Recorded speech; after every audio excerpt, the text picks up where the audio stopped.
he would step across the line. Habitually, he's a habitual line stepper. You make me happy. Thank y'all for joining us on Kicking It with the HLS Pod. I'm Garrett Charles Langley Henson. And I'm Terry. Ricardo DeShazel II. What up, baby? How's it going? Oh, my neck's in bad shape, bro. My neck. My back. You hurt, huh? I feel you. I'm replacing this with a Missy Elliott poster. Oh, wait a minute. Is that Khalees or Missy Elliott? Now I think it was Khalees. I think it was Khalees, but I honestly have no idea. I'm not even going to sit here and fake like I don't. I apologize. You can take my black card. I don't give a shit. I don't know who sang the song. I know the song, but I don't know who sang it, though. I have no idea. Take my queen card. All right, I can never fuck with a black girl again after this. Black queens. Yo. Bro, speaking of black queens, this generation coming up, Terry, the children are the future. And they're actually showing me, like, some promise. I was leaving the soccer field yesterday with two older kids, high schoolers. And they're like, Coach Garrett, you got a girlfriend? I'm like, yeah. And they're like, what's her name? I'm like, Tatanisha. And Garrett's like, she black? I was like, yeah. Showed him a picture. The white kid, he takes one look at it. He just looks back at me. He goes, Queen. That's the whole reaction I got. She black? Queen.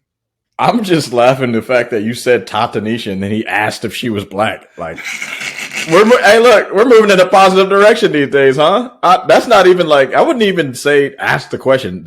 I know she's black. Her name is Tatanisha. Good on you guys. That's fucking hilarious. That's great. Oh, yeah. By the way, before we do that, then don't forget to like, subscribe, and comment to the videos because that would help us a lot. But yeah, we're back. Sports talk, baby. What you want to do? Lamar? Let's get to Lamar, bro. This fucking Lamar shit is just let's crazy. Go back in a time machine to March 2nd. Yeah. 3 weeks ago. Damn near 4 weeks ago. All this time ago, Lamar Jackson requested a trade from the Baltimore Ravens, and we haven't heard about it until this morning. Nope. So, Terry, you tell me, why not only has no team in the league traded for Lamar in the past 3 weeks, why have we not even heard a single team connected to making this move for an MVP who has the best winning percentage of any regular season quarterback in the NFL? Well, this was something that was kind of, a conversation when Colin Kaepernick was taking the knee and all that type of shit. The players don't have any control in this league, dog. They got no control in the NFL. And you can mostly blame them. It's pretty much their fault. This is a clear, effort by, I would say, almost every single owner saying that we are not. Yeah. Collusion. Oh, for sure. For sure. They should all get punished, but they're not. They're saying basically, hey, bro, do not give this dude $250 million guaranteed because moving forward, we're going to have to give all these dudes because Burrow's younger and he's behind Jackson. Herbert's behind him. And, whatever you want to think of Herbert, he's probably going to get a stupid contract. $250 million. Yeah, hurts a lot of dudes. There's a lot of guys behind Jackson. And if they see that Jackson's going to get this with Deshaun Watson getting what he did, Cleveland, they fucked up. Of course, we get it, but they don't want this to happen.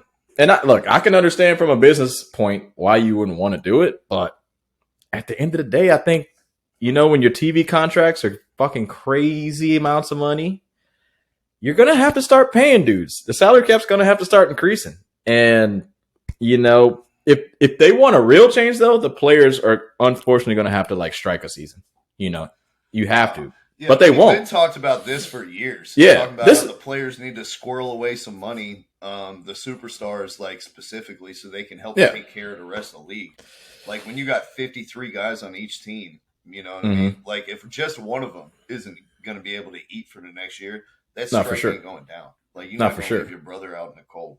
So they've been needed this to have some type of fund that they put money into for a rainy day. So they can tell the owners to go fuck themselves and actually have some bargaining power. They need one of these owners, man. I'd be like, listen, all this collusion and favorable relationships during further negotiations and all that. That sounds nice. I'd rather have the MVP who's 25 years old. Like that's I what would I'd too. rather have. I don't care if my relationship with the Houston Texans deteriorates after this and I have to send a second round pick instead of a third round pick in the future.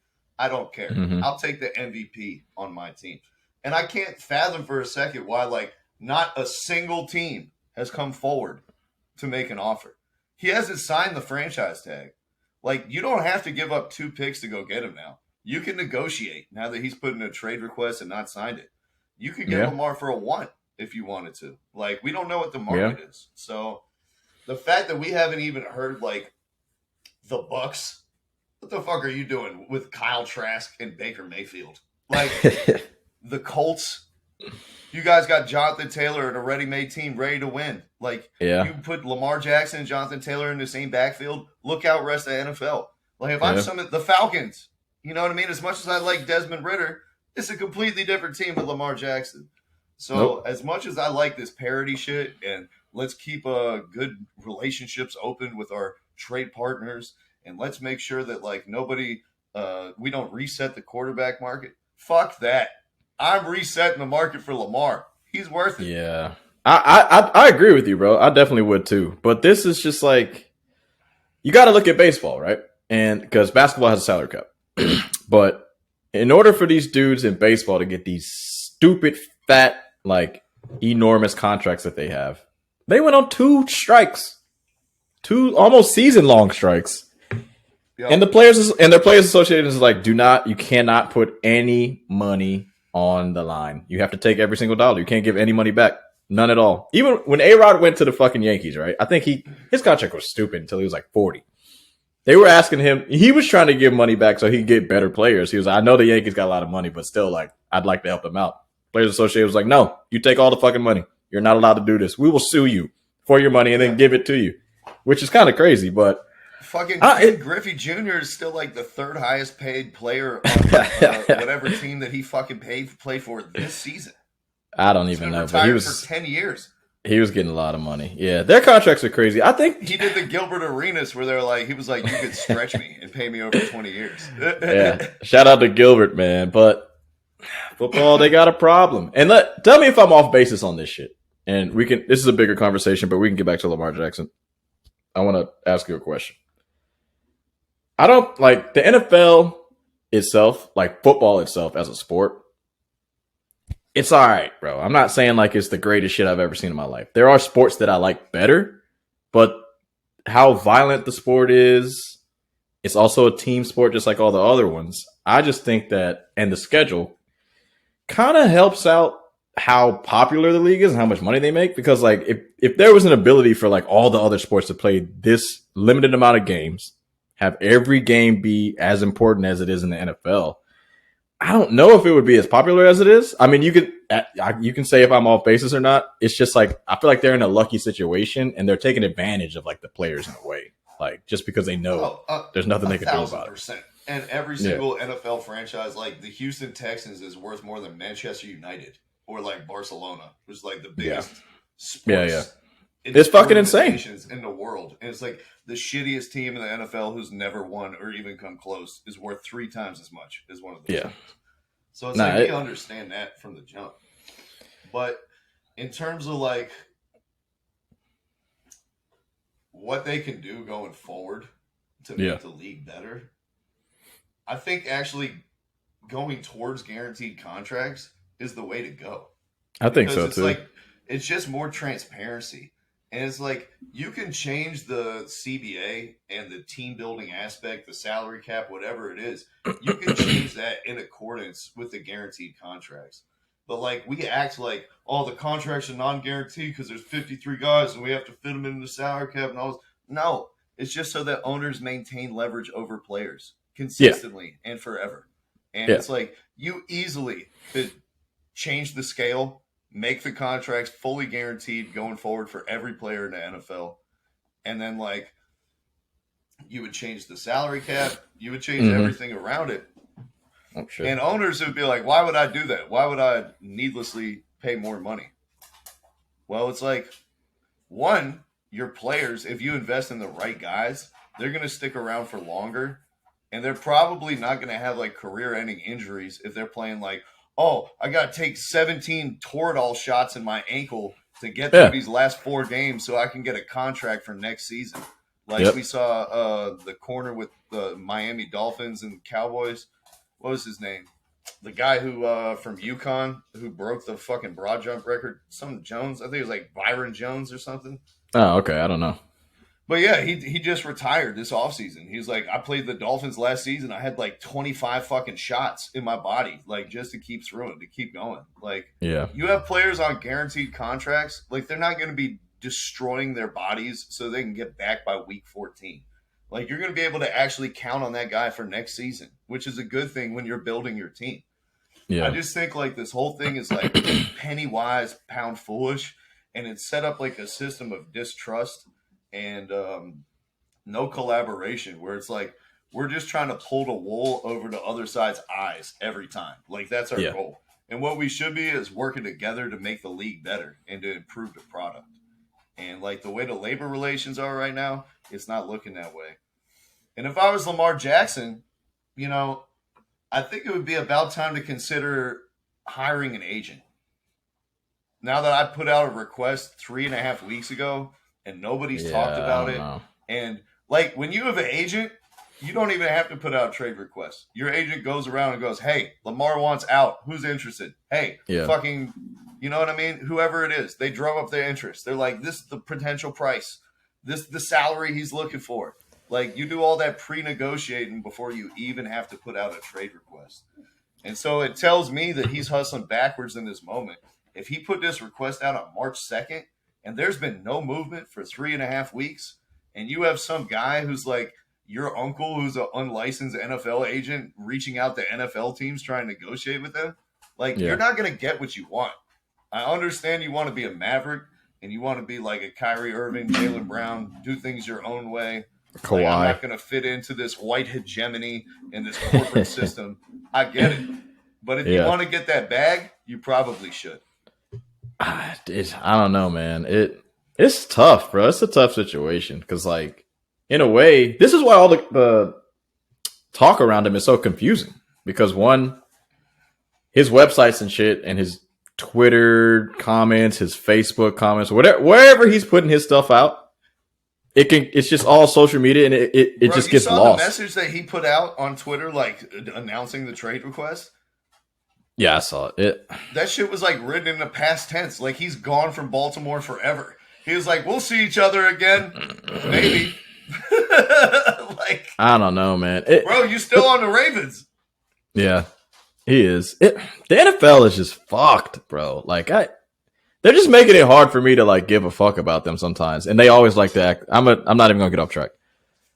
The fact that they're kind of like won't even deal with him or try to help him because he doesn't have an agent. I understand that it's difficult, but like, there's plenty of NBA players that don't have agents, and they seem to be fucking fine. They seem to be getting some fucking money.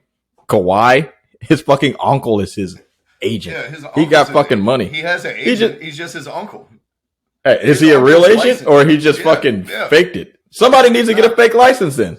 Fake it up. Get your mama to get a fucking fake license. Do something. Yeah. Do something. This shit is stupid. What?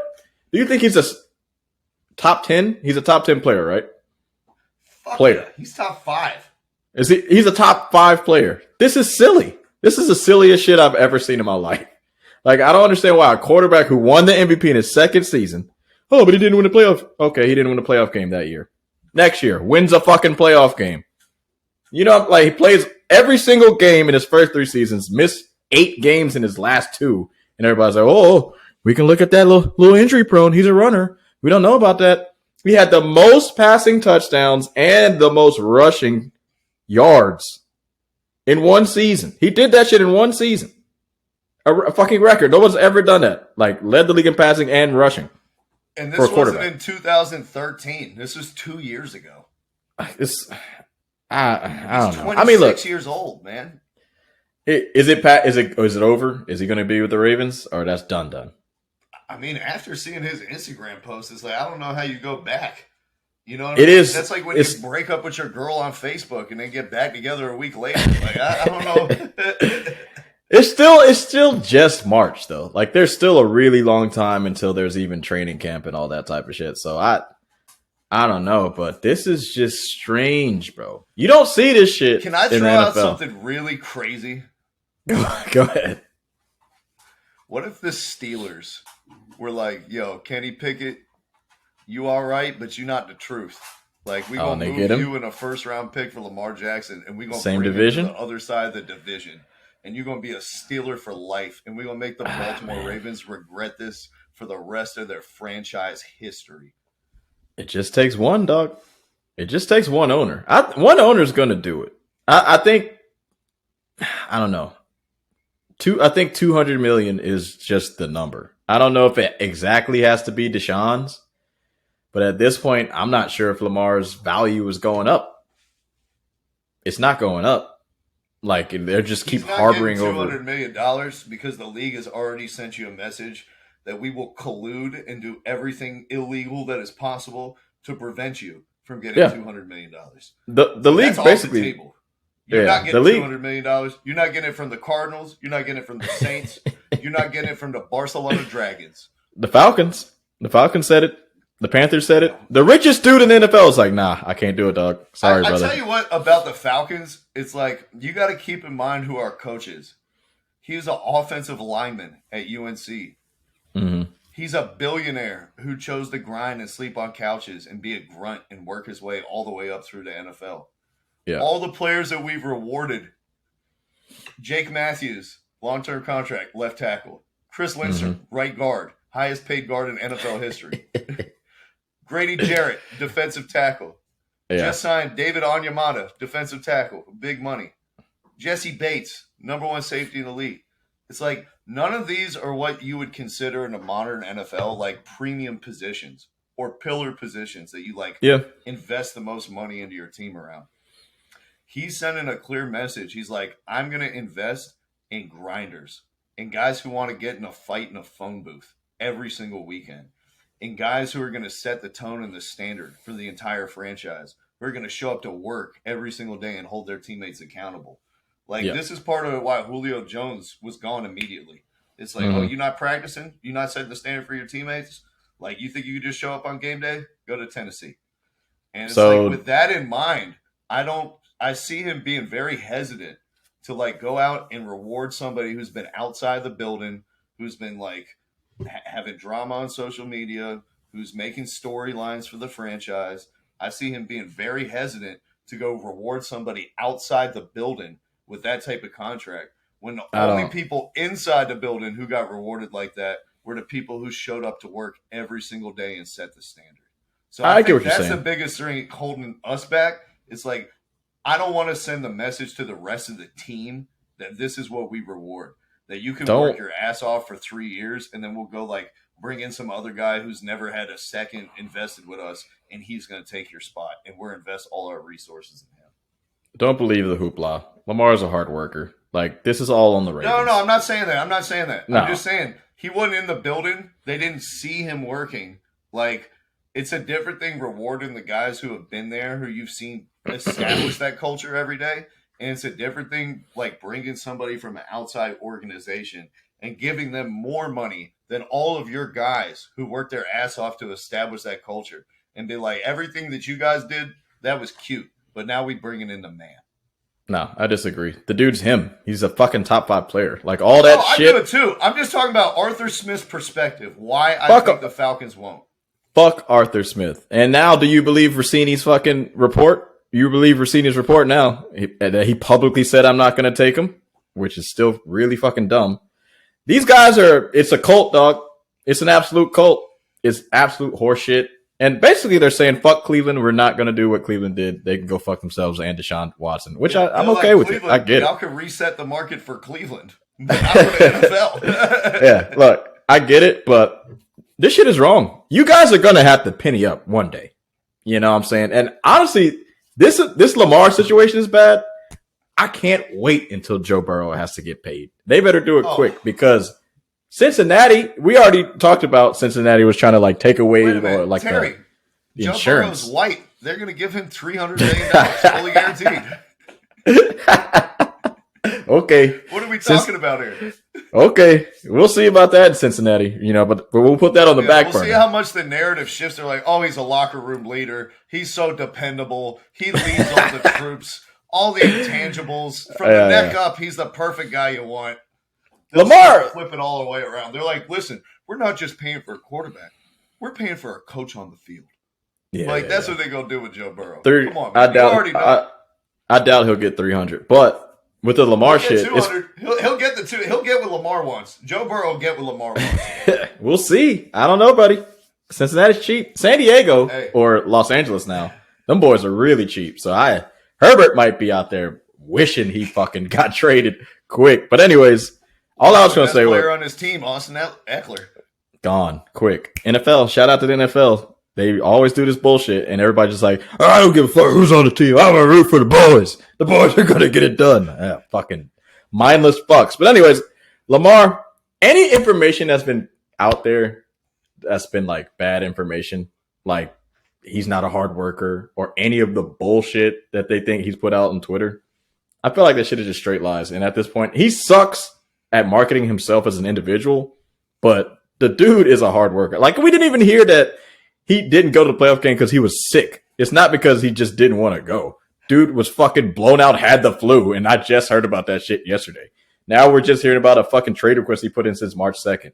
Lamar, you need help from somebody. Somebody needs to help you because clearly, like an agent who could leak you're getting slandered in the media and share your side of things without it coming directly from your camp. This Fuck is the NFL. A big purpose that agents serve. This is why we're people have them. We're not going with those agents. We're changing the game. Yeah. We're changing the game. We're not going with $200 million either. He needs better marketing, dude. It's not that. He needs better marketing. Like, if he just hires someone that's a marketing genius, he can make whatever money he wants off the field. Yeah. Off the field, he can be set. Go hire Beyonce, okay? JC and Beyonce. Fuck it. Make himself a billion. Right. Lamar. Be like, trade request dropped at midnight. It was a double disc with a Lemonade Deluxe Edition. Lemonade and 444 all in one. Right. Hey, man.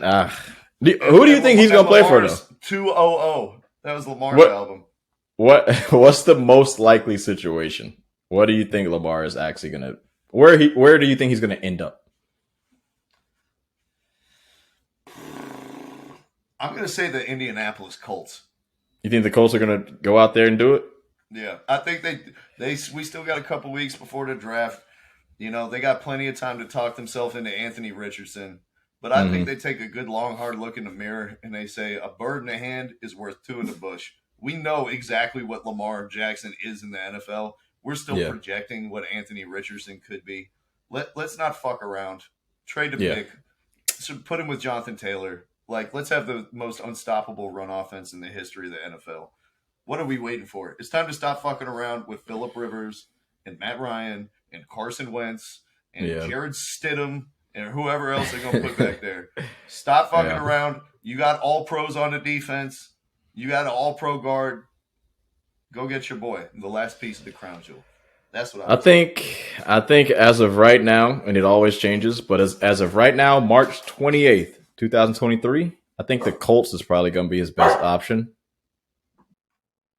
But as we move forward, I think he might strike the whole season, bro. I don't know. I don't know how it's going to go. Oh God. I don't think he's going to play for Baltimore. That's going to be out of the play then. Like, that's out of there. It's tough. And it's not just Lamar. Down and dig your heels in so far that now you stand in quicksand. All right, that's what I say. Yeah, but Lamar. He deserves the contract. You lose all your leverage. There's a timeline for this shit. And he's got 112 days. You've now lost the leverage. He's got 112 days until like a decision has to be made on the tag itself. So there's a lot of time to make a deal with somebody, you know.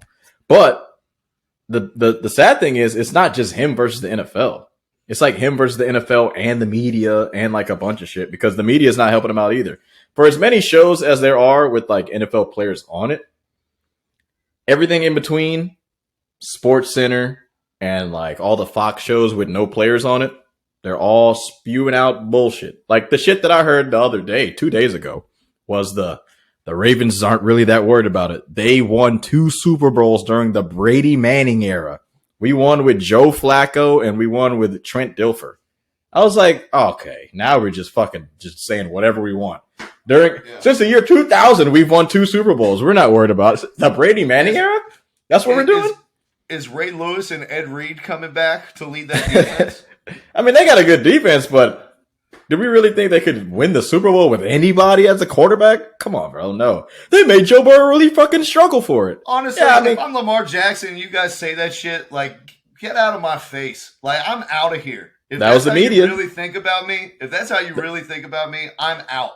That was the media. That was mainstream. I heard it on Fox from your boy. And I like this dude, but Colin Cowherd, he sent out that bullshit, and I was like, I can't believe I'm hearing this. Listen, man, you know Colin Cowherd, 80% of everything he says is absolute bullshit. But it has to be because but it's been said 4 hours a day by himself.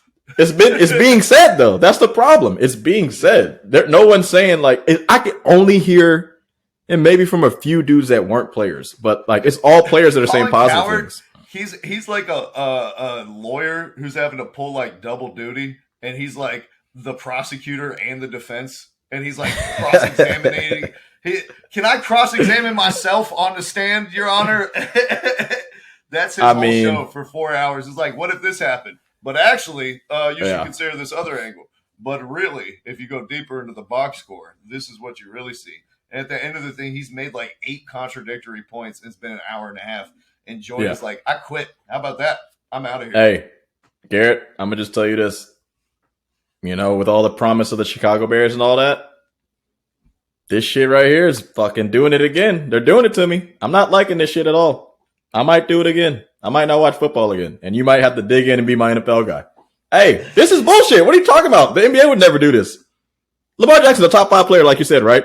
They'll never do this to Doncic, Embiid, Tatum, or whoever you want to think is none of them. Terry, not a fucking single one of them. Bradley Beal about to get traded led the jump for 2 years, and he's not an all-star.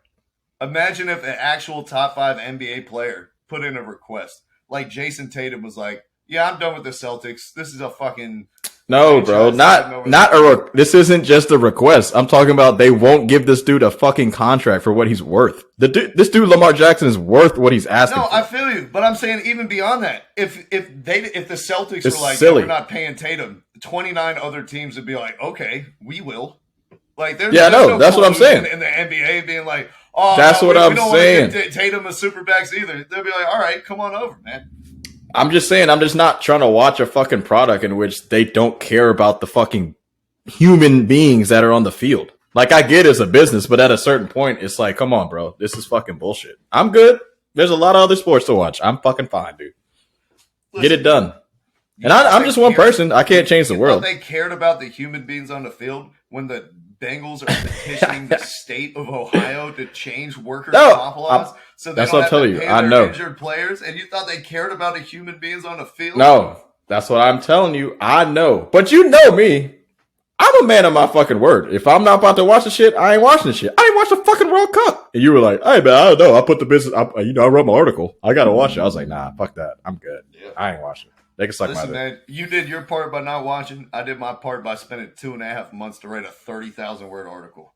So at the end of the day, I think both of us can be happy.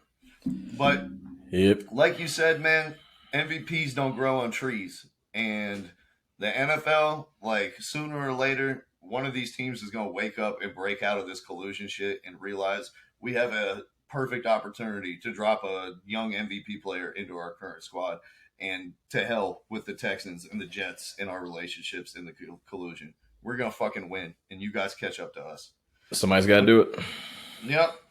But in the NBA, the MVP race is catching up as well, man, getting closer and closer. Joel Embiid officially moved ahead in the polls until last night, Terry, when he decided not to play in Denver for the 4th year in a row against Nikola Jokic.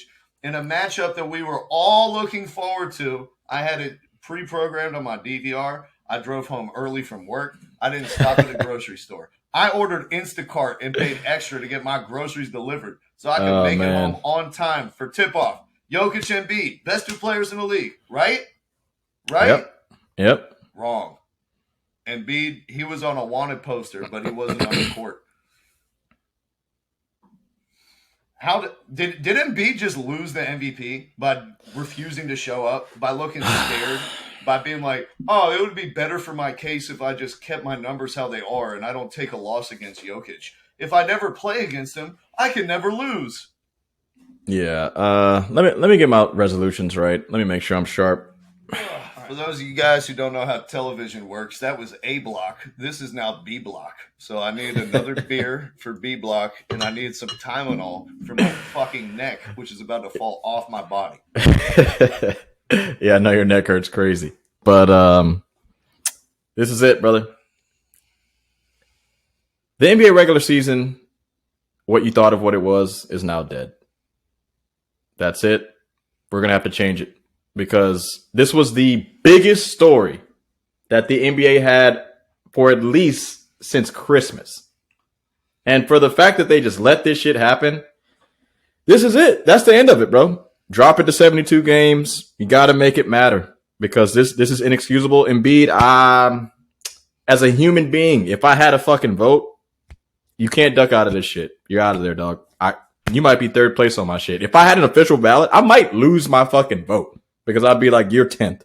You cannot fucking do this pussy ass shit. This is unexcusable. It's absolutely unbelievable. I'm glad Rihanna never talked to you. I'm glad she never got in your DMs. You're a fucking puss, dog. This is straight up puss shit. I do not like it. Let me not even disrespect vaginas because they're actually strong. Yeah. You're a fucking ball sack. And you're nothing. You know what I mean? They roll with the punches. They rebound. Exactly. You know what I mean? They're resilient. Nothing's resilient like a vagina. Much more resilient than Joel Embiid. This is sad, bro. Like, come on, man. This was supposed to be something monumental to watch. Like, I can't even think of like a regular season moment. And I knew he wasn't going to play. I feel bad for you. You know, you heard about the news late, but like, I knew he wasn't going to fucking play. He hadn't played in Denver since 2019, but come on, bro. Like, I can't think of any regular season game that was this important. Maybe besides like Christmas games, you know, but it's Christmas. You're with your family. And this is how delusional I am, Terry. I honestly thought that we were going to get like a George Gervin, David Robinson. We should have. Type of flourish. You know what I mean? We should have. But we should have, bro. We definitely should have. This is like, I thought you get to see mano a mano, two best players. Like, Jokic, is he finally going to be aggressive enough to say, fuck you? Mm-hmm. Like, I'm gonna score and score until you stop me. Embiid, are you going to have the, like, mental competitiveness to do it for 48 minutes? You know? Like, yeah. I don't. I feel fucking robbed, man. I feel like I got robbed. I feel like I've been run amok. Like, somebody came up in my house and like Mark Jackson says, that man, he came up in my kitchen. He ate up all my cereal. He took my toys I go to school with. Uh-oh, mama. There goes that man again. Joel Embiid not playing in a big game. Yep. Yeah, go ahead and change the regular season, bro. You guys have clearly said to my face, regular season doesn't matter. If the regular season MVP doesn't matter, let's go ahead and change that award too. We need to extend it into the playoffs because this is fucking stupid. This is fucking sad. Jokic, you deserve this MVP. Next year, if you play in 72 games again or 75, you deserve that one. Fuck Giannis. Actually, Giannis, you did your thing. But you guys, you know what Kawhi. About Jokic, the motherfucker plays. Yeah. All the time. Every game. He all the time. And you know how he played against the Sixers, Terry, without Joel Embiid there? Oh, he only had a triple-double on 11 shots. Another triple-double. 25 points, had 17 rebounds and 12 assists on another 8 for 11 shooting. He took 11 shots all game. I don't think Trae Young's taken 11 shots all season in a game. And he scored 25 points and had a triple-double. Yeah. The game before that against Giannis on a Saturday, he beats Giannis head-to-head. He put shout out to Giannis. 21, 6, and 11. And shout out to Giannis. He played hurt. Embiid. You don't. He wasn't hurt. He wasn't hurt. It was coach's decision. Did not play. Coach's decision. He played the game before. He had they say soreness. Calf. He had no. Stop it. They say calf or whatever. Stop it. This is what I'm saying. If you see that you got 3 games in 4 nights, right? Giannis sat out the Detroit game and played at Denver. Injured wrist. Embiid, you don't play a fucking back-to-back versus 2 nobodies and then skip out on the Denver game. You're not going to win the MVP, bro. Right, Like, and now they're going to do it like, it's too much of a load. You know, we had to protect him from himself. Guys, I get the bigger message. Just the same way that we did. Just like you said with Giannis. He could have easily sat out one of those 2 cupcake games and been ready for the Nuggets. Don't give me the protect him from himself bullshit. I don't want to hear it. No. Bro, like, the official statement was like, we're getting him ready for the playoffs.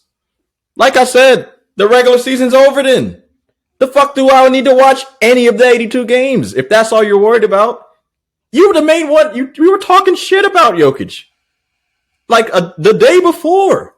Then you duck out? Stop, bruh. I'm out. Doc Rivers, if it's the coach's decision, fuck Doc Rivers. Joel Embiid, I hate you now. I'm back. After you scored 0 points, you know, I was like, I was out. You started playing really well for, you know, years on, so I'm back in. Now I'm out again. You're not going to win shit. If you win the championship, I'm going to be so unhappy. This is absolutely ridiculous. I'm not giving the MVP to somebody who shies away from competition. Nah, man, this is silly, bro. Look, like, LeBron wouldn't even do this. He'd be load managing, but he wouldn't do this. If he knew there was a fucking moment, a big moment, no top 10 player would ever duck out of a game like this. Embiid, I'm sorry, dog. You're a cupcake. You lost You're it. a fucking cupcake. Hey, yeah. you straight up lost it. Like, you were never one-on-one. You were never one on my board. But now for you're you, three, yeah. For sure. For sure. And you're not for you, close to being one. You're not in the discussion no more. So you could have played. You could have played. You decide not to. In the biggest game of the season. This was a Joel Embiid decision. Dead ass. This was the biggest game of the NBA season. Yeah. I'm still waiting for Ashton Kutcher to run out and tell me I've been punked and that he's coming back for the second quarter. Oh, man. Man, it's such a... You cannot campaign for yourself all year long. Talk shit about the current front runner and then have an opportunity to go out there and make a statement and elect not to play. It cannot happen. You cannot be the MVP. It's sad. I'm sorry. I love Joel Embiid. You know, my second favorite player in the league, but he was your favorite for a long time. All your bluster and your bloviating, you just showed us who you really are. And when the moments are the biggest, he went to go run and hide. And I'm so disappointed. I can't believe it. I didn't think I thought that, like, when he had these 0-point games and these other moments, it's because he's, like, bored. He's like, what am I going to do against Andre Drummond in Detroit? Like, who gives a fuck? This team sucks. But you should have been motivated. You should have been up for this. You've been talking shit for a hot minute. Like, there's no board excuse. There's no other excuse. You decided that it would be better for your MVP resume for you to stay chalk and to not go up against the second best candidate or the best candidate. Yeah. That's what you decided. That's not the most valuable player. Damn, bro, I can't believe he did this. And it's kind of funny because, like, all of your debate shows and all that type of shit, people that disagree on the daily, they all agreed on this one topic today, just like we're doing. This is unbelievable, bro. I cannot believe he did it. Vegas has dropped your odds. Like, he's no longer, like, a big favorite. You know, he was, like, negative 150 or whatever, which is, like, an overall favorite. Now he's plus 105 and Jokic is plus 120. The actual human beings that vote, if they're not East Coast biased guys, you're probably going to come in third or fourth, bro. You really tainted yourself, man. And because, like, you complain so much. You complain a lot. Now this is going to leave a really sour taste in all the voters. You complain that we're not paying attention, that eyeballs are on you, that we're just watching Jokic. Well, you know what? We were all watching, and you didn't show up. Yeah, you really ruined it for yourself. Can I tell you a secret about Nikola Jokic, Terry, that nobody wants you to know? Go ahead.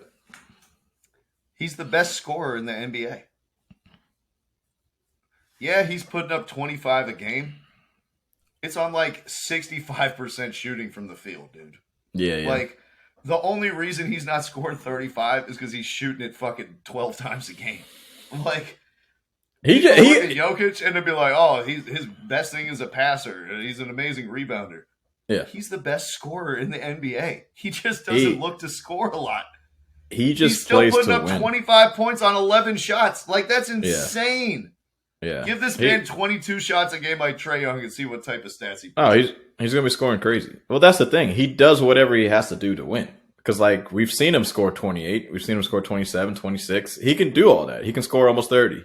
But he does whatever it takes to win.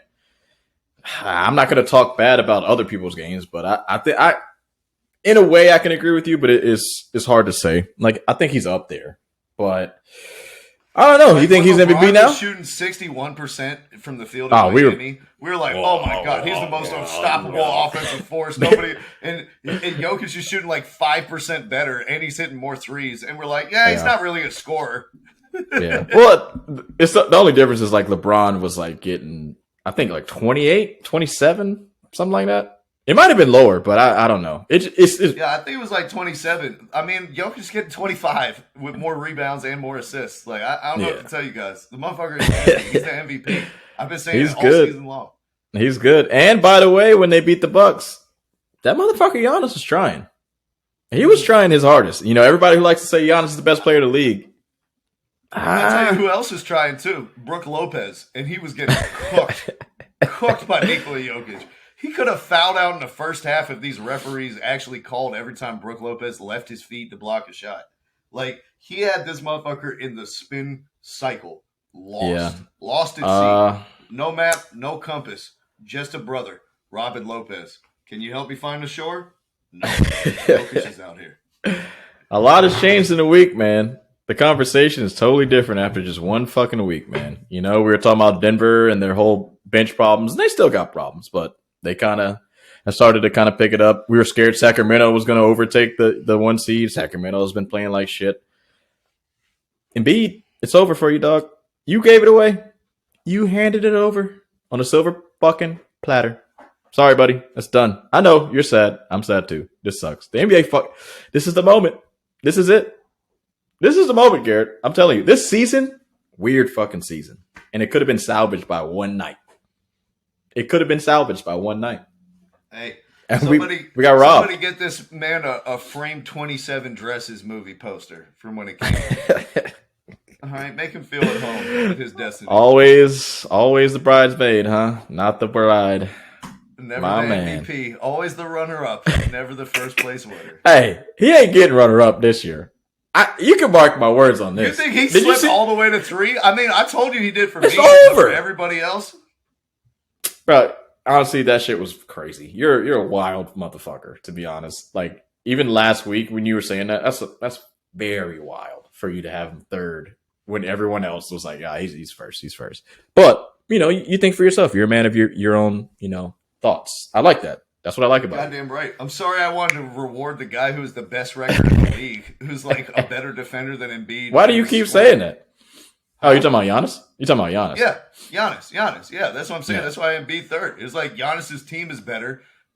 Drew Holiday or Chris Middleton's been a shell of himself all season. Like, it's because of Drew Holiday and Giannis. Embiid's team has been playing pretty good.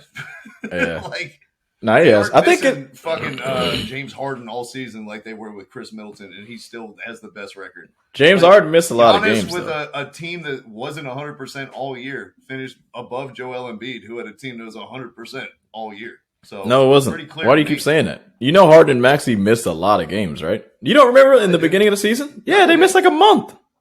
James Harden's only played in 53 games so far right now. There's only 10 games left. Yeah, that's plenty of games, dude. Especially compared to like how many Chris Middleton has played. Like, I mean, maybe compared to just Middleton, but I bet you it was closer than you think. 55 games in a season, that's 2/3 of the year. Like, you're eligible for all the NBA awards. Like, most people are going to vote you. Well, like they Curry, don't. If he plays don't have a 55 cap. games, he can make all NBA. But most people, it's like if he plays 52, they don't. That's not enough. They don't have a cap. They don't have an official cap. I'm saying what the conventional wisdom is. It's like 55 is the 2/3 point. And if it's like it makes you sense. didn't play at least 2/3 of the season, like we can't really put you in at those end of the season awards. Harden and Maxey both going to play more than 55 games. All right? So I got you. Middleton's only played in 30. Missed some time. I don't think it was enough time that it was really that impactful. It's a lot of time for me. It's a lot of time for me. When fucking Maxey was out, they looked pretty good. Man. I mean, like, the way Embiid's career is now, like, I'm glad that he's actually playing games, but I don't think I can ever get used to, like... Sometimes he plays games when it's against the Orlando Magic on a fucking Tuesday night on NBA TV. I was just about to be... TV in Denver, he doesn't play games. Hasn't played a game there since 2018, in fact. 2019, yeah. So this is going to be his new narrative now? He's a ducker? He's the new duck guy? That's tough. He's a new Paul George. No, I was gonna say like I don't think I'm ever gonna get used to like this new dude plays 60 something games and I'm just supposed to be cool with that. Like, nah, dog, you missed like 15 games. Like, I'm not cool with you missing that many games. Like, I'm so sick. Like, I don't even honestly. Nothing. Nowadays, missing 15 games is fucking nothing. Yo, like, like you're like, oh, every player in the league missed 15 games. Yeah, it's like, oh, he played 69 games. Oh, he played, he played all the games. What are you complaining about? I don't know about y'all. I'm a fucking hoop head, but I swear to God, like college basketball is different because there's no NBA ties. They're all amateurs. I'm not like, I'm not about to sit there and be like, oh, these guys suck. They're in college. I'm not watching fucking the Clippers if Kawhi and Paul George aren't playing. I'm not watching the Nuggets if Jokic isn't playing. I love Jamal Murray and Porter. I'm not watching the fucking games if Embiid isn't playing. I'm not watching the games if LeBron and AD are out. If even LeBron out, I'm not even watching the Lakers, to be honest. I ain't watching that shit. Like, I commend every person that can watch it. That shit is boring to me. I want to see a fucking star score 40. I'm not trying to watch fucking Middleton score 56 and like, ooh, Middleton scored 56 with no Giannis. Fuck you, Middleton. I'm not watching you. I like Giannis. He's a fucking monster. I'm done. This new NBA season bullshit is out. Decrease it. 50 games. You guys don't care? I don't care. 50 games. Nah, do NFL. 20 games. Fuck you, NBA. You're pissing me off. Embiid, you did it. Hey, run it back. 3-time MVP, baby. Yeah, it's over. It's over. Giannis, help. Don't let this man steal the MVP. Yeah, I don't know. Don't call it a comeback. Although for Ricardo Pepi, I probably would call it a comeback, Terry, since he didn't make the squad in the plane to the World Cup, despite being our number 9 all through qualifications. We took Haji Wright instead of him. He came on last night. He scored 2 goals against Granada that were both nice, but Granada fucking sucks. Like, yeah, they're horrible. El Salvador is an actual soccer team, and Ricardo Pepi managed to make the difference coming on the 60th minute and scoring with his first touch of the game, getting behind the defense. Nice diagonal run, gets in front of his defender, chips the goalkeeper, 1-0 USA. Is Ricardo Pepi back for real, for real? Like, can we count on this guy? I know we had a lot of talk about Folarin Balogun saving the number 9 position for the U.S., but is Pepi an option that we should reconsider? I don't think we should have not considered him ever. Like, he should have still always been a guy that was in that 9 spot. Look, dude's got a good touch, and he can score. You get paid for doing that, all right? You don't have to be this fucking flashy, Messi or fucking Ronaldo. Like, if you get goals, you're going to get paid. Ask Zlatan. Ask Erling Haaland on Man City. I've never seen him do a move in my life. But he's got fucking 30 goals in the Premier League, all right? He's getting paid. But the motherfucker finishes like it's a Bukkake video every time. Like, especially for an American team in which, like, we don't get an abundance of chances during a game. We don't get a lot of chances to score during a fucking regular game. We need somebody that can put it in the net. The dude clearly can put the fucking ball in the back of the net. Why would you not get him on the team? I don't know. We got to stop looking. Man, we got to give those minutes to Daryl DK so that he can not win 15 headers in a row against El Salvador. Let me be real. And I don't want to disrespect any professional soccer league, but there are levels to stuff, right? And I understand form and all of that. But if you're scoring 30 goals in the MLS, it's not the same impact as somebody scoring like 10 in the Premier League. It's just a lot harder. If you're scoring 40 in Austria or in Belgium, like fucking Altidore was, whatever league he was playing in, it's not the same as fucking somebody scoring like 7 in the Premier League or maybe in La Liga getting 10 or 15. It's not the same, bro. It's just not. Like, I'm not trying to be mean, but your form is hot and shit when you're playing against really shitty players, but once you get on the field with dudes that are actually really fucking good, like almost at every position, it's not that easy. And you don't get as many chances, and you don't get to get your feet into the game and like I think get a chance that's why to play. They didn't take him to the World Cup is because they're like, you're scoring in the Netherlands league where everyone scores in. Like the defense in the Dutch league is absolute trash, and their average goals a game are like 4 goals a game across both teams. So yeah. I get it. Getting 10 goals in the Dutch league didn't move the needle the same way, like you said, it would be if he had scored 10 goals in La Liga or 10 goals for his original team, Augsburg in Germany. You know? But when I see the other options that we have up there, like Daryl Dike played 60 minutes. We probably crossed the ball 35 times, and he won 0 of those headers. I'm not saying any of those crosses are great, but still. I don't know, man. Missed an open goal at the World Cup. His touch was horrible. His touches were bad. When these are the replacements that we're comparing you to, it's straight disrespect. Ricardo Pepi needs to be in the fucking squad. Yes. It's disrespect. And he got us into the World Cup. Yeah. He's the fucking main reason why we got into the World Cup. I don't understand it. I don't get it.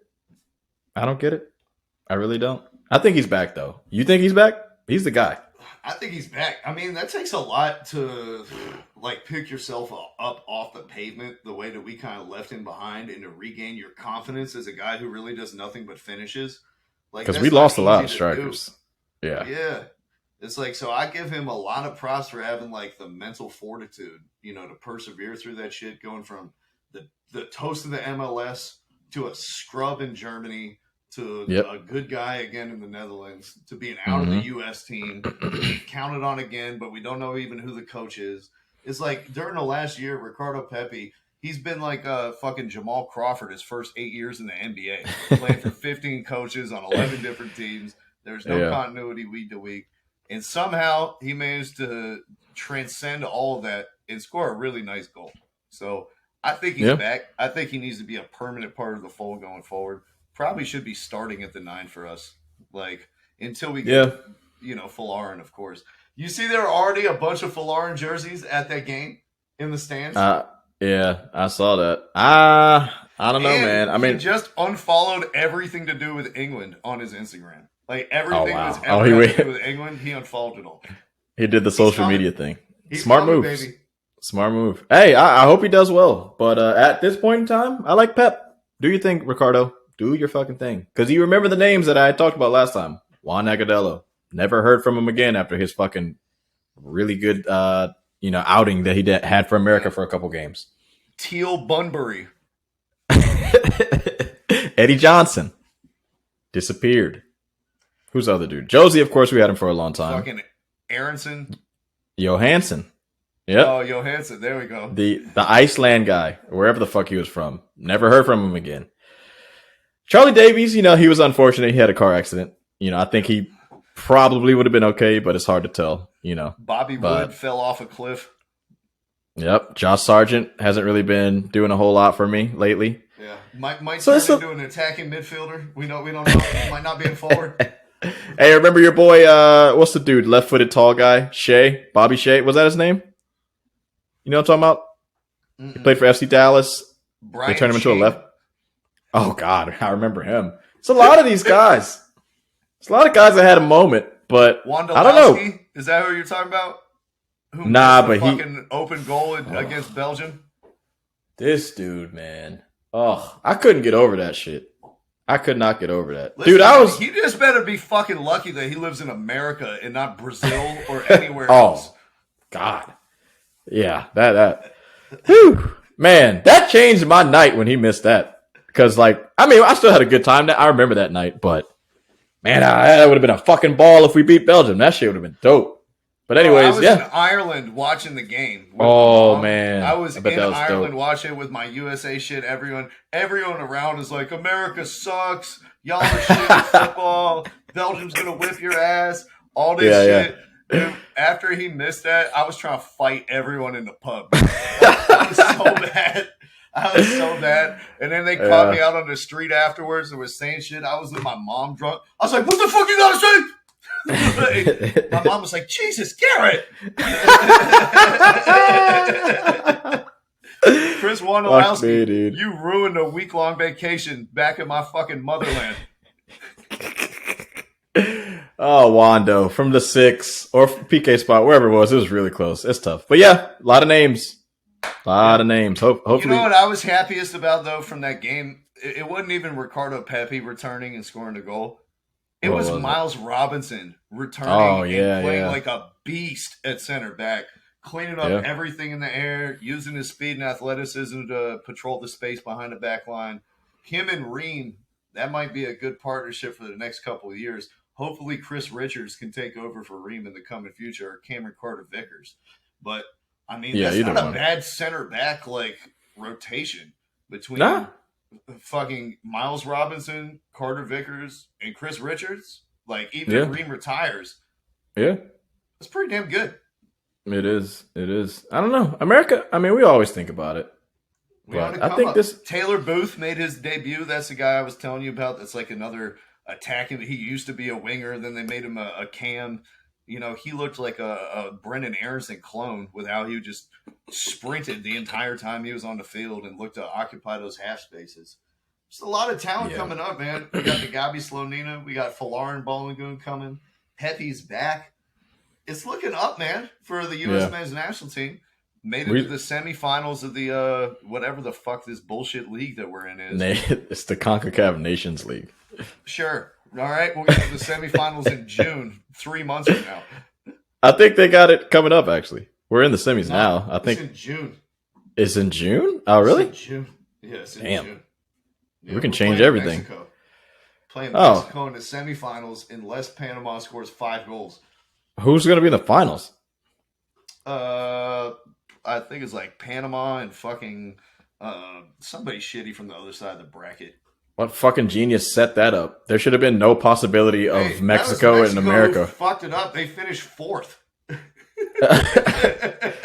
It still should have been a possibility. Fucking Mexico, man. Mexico has been falling off the last, 2.5 years?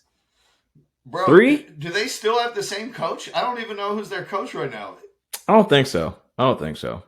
Hey, when that game is actually coming around, we should get Alan on here with his dumb ass. Oh, fuck yeah. Yeah, we need to get Alan on here. A true Mexican. A true white Mexican. So he could brag about taking David Ochoa from us to be their backup goalkeeper. He's just going to say a bunch of names I don't give a fuck about. Because I haven't played any of the FIFAs either, so like the names, I don't know the fucking names. He's like, oh, what about TT Hernandez? I'm like, shut up. I don't know him. See, that's the thing. It's all the same last names. You just got to learn new first names. All right? There's always going to be what was that left back that they had with the left foot who used to always shoot from distance? Oh, the big banger guy. I think his last name was Herrera, or was it? No. I know who you talk. Salcedo? Yeah, they always have a Salcedo or a Salcido. At any point during the last 70 years of Mexican soccer, they will have a Salcedo or a Salcido. They'll have a Herrera. Sure. You know what I mean? You just got to relearn the first names, and you'll be just fine. Oh, yeah. And this isn't racism. This is just real. This is real. Wow. It's not a stereotype. This is just racial. This is like when you play against Sweden, everyone's last name is Son with 2 S's. Like, it is what it is. When Sweden, Denmark. When you play against Saudi Arabia, everyone's first name is Albert. God. Yeah. You know? That's true. Yep. Egypt. A lot of those motherfuckers. It's so funny. Like, they don't come up with different names. It's hilarious. But, hey, man. That's not me being racist. That's just what it is. They're not mixed. Their cultures just aren't. Disclaimer, sure. They don't mix their cultures up. That's what we have to do nowadays. We have to put disclaimers because otherwise, Terry, I could be guilty of wearing digital blackface right now. Why? Because to CNN, apparently, Terry, an article posted this week on CNN. I'm going to read this for you. Go for it. If you're white and you've posted a GIF or a meme of a black person to express a strong emotion, you may be guilty of wearing digital blackface, writes John Blake for CNN. What is digital blackface? And why is it wrong when white people use it? I don't know. Why is it wrong? I don't know. I've worn physical blackface before, and I cannot Didn't they scrub it? That's scrubbed from the internet, right? Or is it still there? You and the few people that know about it are the only ones that know how to find it. You know what I'm saying? It's still on the internet or no? I reported all the pictures that other people took of me to Facebook. It was like, this is terrorism.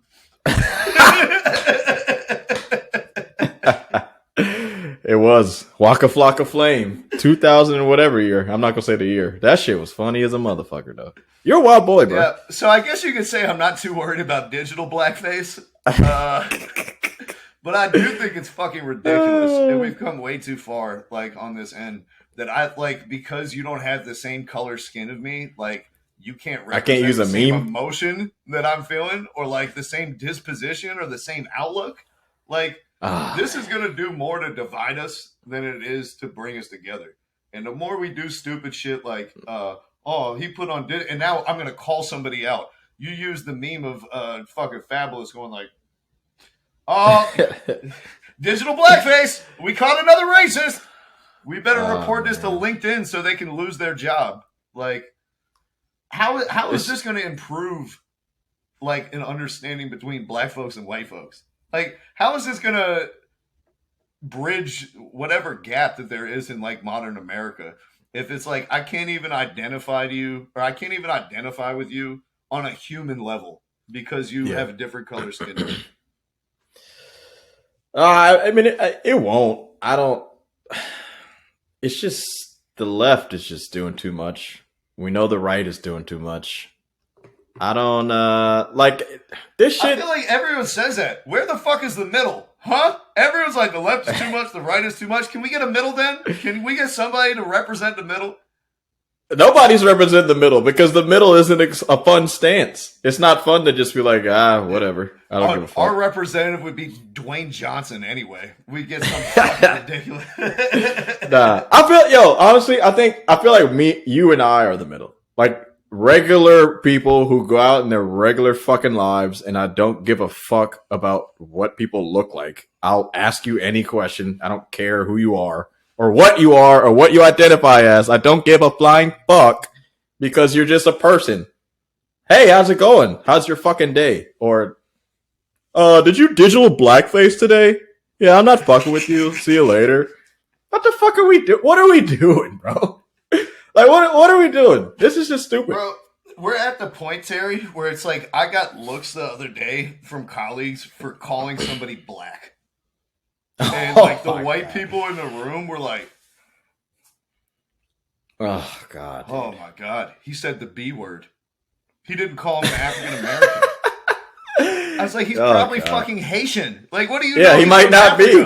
We're the ones who made that. It's a fucking made up term. Just call me a black person. It's like to see the mental gymnastics that these white people go through just to avoid saying the word black. There's one black kid on the soccer field. All right, it's the kid with the blue and white cleats who has the soccer ball with 16 panels on it. His shorts are slightly above his knee. How would you describe his hair? Say the fucking black kid. It's the fucking black kid with the fucked up hair. Him. That guy. It's okay to just be like the black guy, the white guy. If there's only one black person in the room, it's totally fucking fine. Not that big a deal, bro. Guys, if there was a field full of black people and there was one white kid out there, I wouldn't be like, he's the kid wearing the messy cleats with the white socks and a baseball. Like, no. We're getting too fucking sensitive. That's why I like comedians. You know, like Andrew Schultz, he's like trying to push the narrative back. You know, like this sensitivity shit that, what do we call it? I don't even know what we call it. What's it called, man? It's just too sensitive. I don't know. I'm gonna go back to Skip Bayless. Paralysis by analysis. That's what white people got. Oh my God. I swear to God too, bro. If another fucking white person when I'm out asks me like, as a black man, like how does it feel when you bite into a sandwich? Does it feel any different than me? No, you fucking idiot. I got teeth. It feels like I'm biting a fucking sandwich. Leave me the fuck alone. Hey, that's a pretty good bite, right, brother? Right, brother? Oh my God. Hey, I didn't put any mayonnaise on it for you, brother. No mayonnaise on your sandwich. You like that spicy mustard, right, brother? Right, brother? You want some watermelon? Huh? What are we doing, dude? Just fucking everybody just be cool, man. It's fine. If you are fucking racist, just be racist. We can have a conversation. Stop trying to not be so racist that you're becoming racist. not only that, I had like people I worked with who like used to be legitimately racist. And like they were just like, yeah, I stand on this racism 10 toes deep. And after like 4 or 5 years of us having actual conversations, they're actually changed their perspective. They're not racist anymore. They've like become modern people. Like that is the ultimate end goal that we want, is turning racist into non-racist through conversation. And you'll never ever get that if you're scared to wear digital blackface for posting a GIF. Nah, for sure. And look, I know me and you, we're joking, but we're not joking at the same time. Like I'm all for, you know, other races helping each other if we're standing for one thing as far as like the police brutality shit or whatever. Even though like you can have your own conversation on that if you want to. I'm fine with everybody joining forces for something that's real, but like digital fucking blackfaces, like making memes and shit, just shut the fuck up. The shit's funny. Like, if I want to react to it, what's some fucking white shit? I don't even know, like, what's a good white meme that we use a lot? Like, fucking maybe some meme off The Office or some shit. I can't use a meme off The Office. Like, because I'm black, I can't use a meme off The Office. So I can't. Patrice O'Neal's character. That's the only one. Just it. Yeah. Like I said, it's okay to join forces in the fight for something true. But if we're having just normal conversations, you don't have to be overly sensitive just because I'm black. Just talk to me like a regular fucking person. Because you know what? I don't give a fuck where you're from. I don't. And you shouldn't give a fuck where I'm from. I just want to talk to you. Like, I just want to talk about the fucking game. I'm not about, like, come on. You know what just hit me the other day, Terry? Like, what? My aunt right now, she dying from cancer and everything. She probably gonna die this week or something like that. Yeah. So she's struggling, and like the worst part of her shit is like having to constantly explain her disease to everyone around her and be like, this is what's happening, this is what I'm feeling, like these are the next steps. Being black is damn near like having cancer. With all the explaining that you gotta do to white people, all the reassuring, oh no, it's fine, God. I don't mind. Oh, those big, bad, evil white people. No. Nah, everybody's cool. Just don't be, just talk, bro. It's cool. I'm fine. Just have regular conversations. I'm a normal person. I don't do anything differently than anybody else, you know? And don't separate yourselves either, guys. It's okay to learn about other people's shit. He goes back 4 inches farther than the rest of us. Oh, shit. Yeah. Yeah, I don't know. Guys, life is just funny. Make sure you like the podcast. All right? Drop a sub for today. We'll see you on Friday. Oh, Terry, when does the NBA regular season end? When's the official last? Oh, shit. We looked that up last week. I think it was April 12th, 13th. Let me look it up one more time for you so we don't forget. All right. If that's the case, we're not going to have our NBA like check-in where we go back over all our predictions and we grade ourselves and we see how we did and we discuss our end of the season awards. We won't do that this Friday then. We'll do it next Friday. April 9th. Show for you. April 9th. Yeah.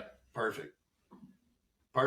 So this Friday, we're going to bullshit as usual. I'm sure something will come up in the news. Next Tuesday. Oh, you dumbasses are going to do something. And then a week from now, on that Friday, we'll have our end of the season NBA review, season awards, check in our predictions, grade ourselves and see how we did. We're not going to talk about the Atlanta Hawks or the Minnesota Timberwolves. I'm making that rule right now. Yeah, good luck with that. Look, everybody who ever watches this podcast knows he's about to talk about the fucking Hawks for at least 10 minutes and nobody gives a fuck. Also, I don't know. Friday I might talk about Luka Doncic. We need to have a conversation. I think we need to have a convo about Luka. But until then, thanks for stepping across the line with us, bro. He's a whiny ass bitch, boy. He is a whiny ass man. Terry. Let's get it. He played for Real Madrid. All right, guys. Man. North Carolina, continue to stand up. We'll see you next week. Peace. Thank you for listening to our podcast this evening. Thank you. You're far too kind.